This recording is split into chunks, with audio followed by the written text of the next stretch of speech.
नमस्कार, आप देख रहे हैं एक्टिविस्ट वेद। मैं हूं वेद प्रकाश, साथ में अमर ज्योति।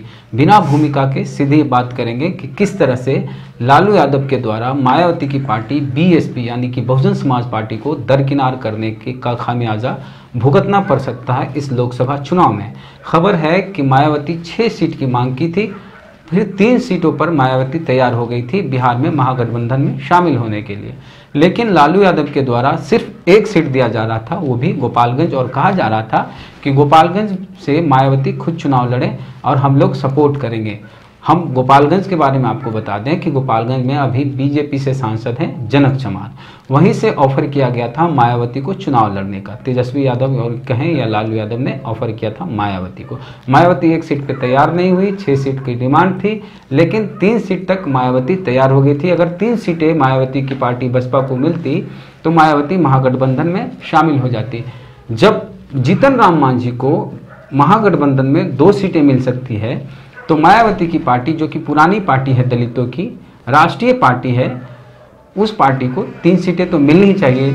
लेकिन नहीं मिलने से लालू यादव को 3 सीटों से ज़्यादा का नुकसान हो सकता है। हम 2014 लोकसभा चुनाव के 3 संसदीय क्षेत्र के वोटों पे नज़र डालेंगे और देखेंगे किस तरह बिहार में इन 3 सीटों पर बहुजन समाज पार्टी ने लालू यादव की पार्टी को 1 सीट पर हराई है, 1 सीट पे लोक जनशक्ति पार्टी यानी कि रामविलास पासवान की पार्टी को हराई है और 1 सीट पे कांग्रेस को हराई है। हम आपको बता दें कि पिछले लोकसभा चुनाव 2014 में बीजेपी के साथ लोजपा और रालोसपा थी। जनता दल यूनाइटेड, जो कि नीतीश कुमार की पार्टी है, वो अकेले चुनाव लड़ी थी और लालू यादव की पार्टी आरजेडी कांग्रेस के साथ गठबंधन करके चुनाव लड़ी थी। तो आरजेडी को 1 सीट पर नुकसान हुआ है बहुजन समाज पार्टी से, 1 सीट पर लोजपा को नुकसान हुआ है। लोजपा को नुकसान हुआ है नीतीश कुमार के गृह जिले में, यानी कि अगर नीतीश कुमार के गृह जिले में बसपा का उम्मीदवार नहीं होता तो नीतीश कुमार की जो पार्टी है उसके उम्मीदवार नहीं जीतते, यानी नीतीश के गृह जिले में नीतीश कुमार को हार का सामना करना पड़ता।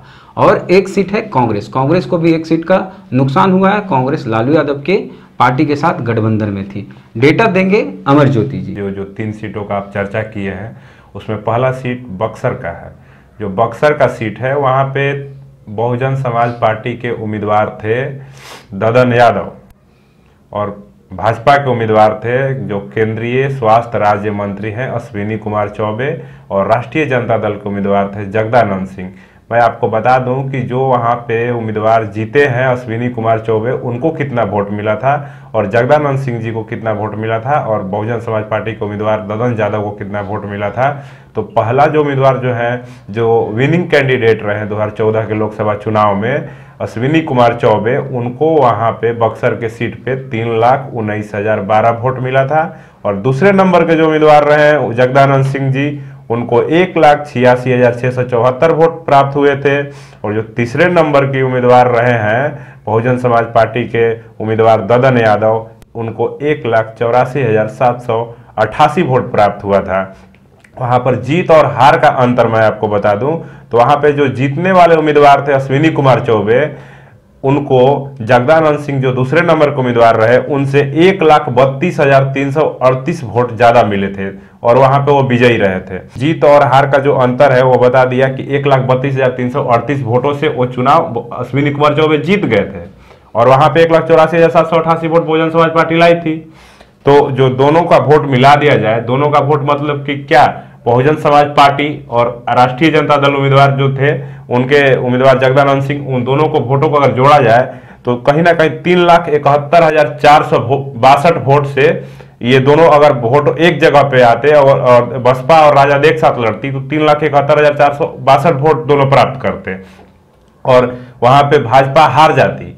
भाजपा वहां पे 52,450 वोटों से हारती बक्सर में। अश्विनी कुमार चौबे वहां पे 52,000 वोटों से हार जाते। जगदानंद सिंह और ददन यादव के में से कोई अगर एक उम्मीदवार रहता, बसपा और राजद का दोनों का अगर, मतलब कि जो अश्विनी कुमार चौबे जो जीते हैं उनको कुल वोट आए थे 3,19,012 वोट। जगदानंद जो दूसरे नंबर पे रहे थे उनको कुल वोट आए थे 1,86,674 वोट। और ये जो जीत का अंतर है वो अंतर है 1,32,338 और बसपा के जो उम्मीदवार थे उनको जीत का जो अंतर उससे कहीं ज्यादा वोट मिले थे। 1,84,788।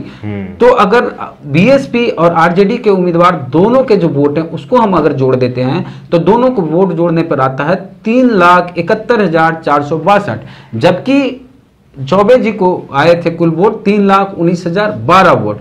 अगर दोनों वोटों को जोड़ दे आरजेडी और बसपा तो अश्विनी कुमार चौबे की हार होती 52,000 से भी ज्यादा वोटों से।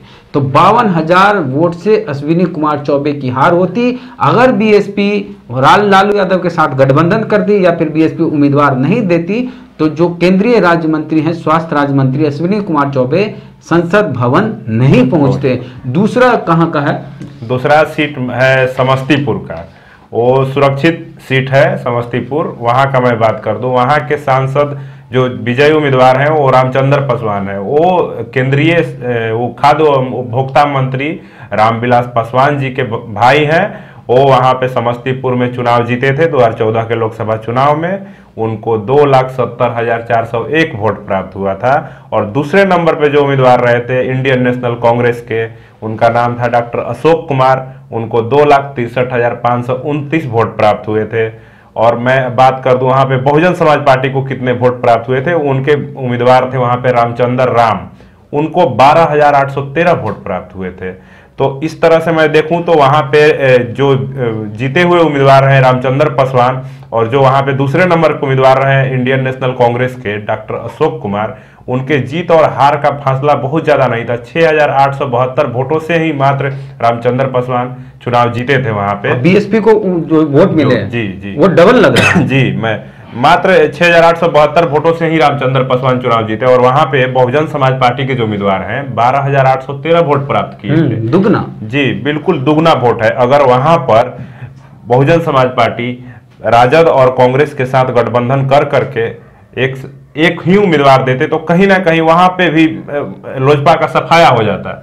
रामविलास पासवान के भाई चुनाव हार जाते। अगर बहुजन समाज पार्टी का गठबंधन लालू यादव के साथ होता या फिर बहुजन समाज पार्टी वहां से चुनाव समस्तीपुर से चुनाव नहीं लड़ती तो लोजपा यानी कि रामविलास पासवान के जो भाई हैं वो संसद भवन नहीं पहुंचते। उनकी हार होती 5,941 वोटों से हार होती अगर बीएसपी वहां से चुनाव नहीं लड़ती। तीसरा कहां का है? तीसरा सीट है नीतीश कुमार के गृह जिले की बात करें हम, बिहार के मुख्यमंत्री नीतीश कुमार के गृह जिले नालंदा की बात करूं तो वहां पे जनता दल यूनाइटेड के उम्मीदवार थे कौशलेंद्र कुमार, जो नीतीश कुमार के पार्टी के उम्मीदवार थे। वो वहां पे 2014 के लोकसभा चुनाव में विजयी रहे हैं। उनको वहां पे वोट जो प्राप्त हुआ था वो था 3,21,982 वोट प्राप्त हुआ था। और दूसरे नंबर के जो उम्मीदवार थे वो लोक जनशक्ति पार्टी के उम्मीदवार थे डॉक्टर सत्यानंद शर्मा। उनको प्राप्त हुआ था जो वोट वो 3,12,355 वोट प्राप्त हुआ था। और वहीं पे मैं बात करूं कि फिर से मैं बात करता हूं कि बहुजन समाज पार्टी के जो उम्मीदवार थे वहां पे डॉक्टर संजय कुमार, उनको वोट जो प्राप्त हुआ था वो था 23,595 वोट। तो यहां पे भी मैं आपको बता दूं कि हार और जीत का जो फासला है लोजपा के उम्मीदवार सत्यानंद शर्मा और जनता दल यूनाइटेड के उम्मीदवार कौशलेंद्र कुमार के बीच में, तो वो वहां पे मात्र 9,627 वोटों से ही चुनाव जीते थे। और इस सीट पर भी बहुजन समाज पार्टी 23,595 वोट प्राप्त की थी। तो कहीं ना कहीं जीत और हार का फासला यहाँ पर भी बहुत ही नजदीकी और करीबी मामला था। अगर यहाँ पे जो संजय कुमार है ये अगर बसपा को का फासला है उससे 2.5 गुना वोट, जी 2.5 गुना वोट है, करीब 2.5 गुना वोट बीएसपी को मिले थे। जीत हार का जो जेडीयू और जो लोजपा के उम्मीदवार के जीत हार का जो फासला है वो मात्र 9,627 वोटों का फासला है। वहीं बहुजन समाज पार्टी को जो वोट आए थे नालंदा में वो 23,595 वोट आए थे। अगर बीएसपी वहां चुनाव नहीं लड़ती तो फिर नीतीश कुमार के जो उम्मीदवार थे, नीतीश कुमार की पार्टी के उम्मीदवार कौशलेंद्र जी वहां से चुनाव हार जाते। पिछले लोकसभा चुनाव में जेडीयू के मात्र 2 ही सांसद जीते थे। अगर यहां बीएसपी चुनाव नहीं लड़ती तो 1 सीट पे जेडीयू के उम्मीदवार ही जीत पाते। तो इस तरह से हम देखते हैं 3 संसदीय क्षेत्र में किस तरह बहुजन समाज पार्टी प्रभावी रही है।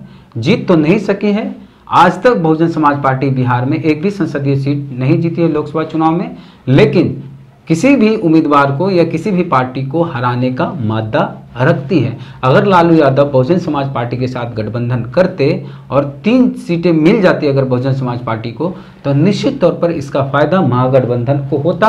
लालू यादव की जो जिद थी कि 1 सीट देंगे वो भी गोपालगंज से, ये लालू यादव के लिए नुकसानदेह साबित हो सकता है। बसपा भले पिछले लोकसभा चुनाव में एक भी संसदीय क्षेत्र में जीत दर्ज नहीं कर पाई, पूरे देश में एक भी सांसद नहीं बना पाई, लेकिन हराने के मामले में कहें तो बिहार में ही दिख रहा है कि 3 सीटों पर बहुजन समाज पार्टी ने उम्मीदवार को हराया है। और अगर लालू यादव अभी भी बहुजन समाज पार्टी को अभी भी समय है, अभी भी बाकी बचे सीटों पर भी आप डाटा देख सकते हैं।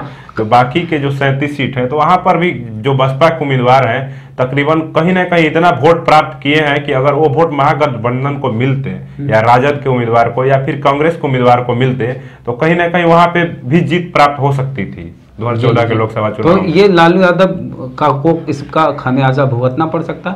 बीएसपी भले बिहार में इस लोकसभा चुनाव में भी सीटें नहीं ला पाए, लेकिन कई सीटों पे महागठबंधन को नुकसान पहुंचा सकती है, बिल्कुल नुकसान पहुंचाएगी। शुक्रिया पूरा वीडियो देखने के लिए। आगे भी हम आपसे इसी तरह जुड़े रहेंगे। चैनल को सब्सक्राइब नहीं किए तो कर लीजिए, बेल आइकन जरूर दबाएं।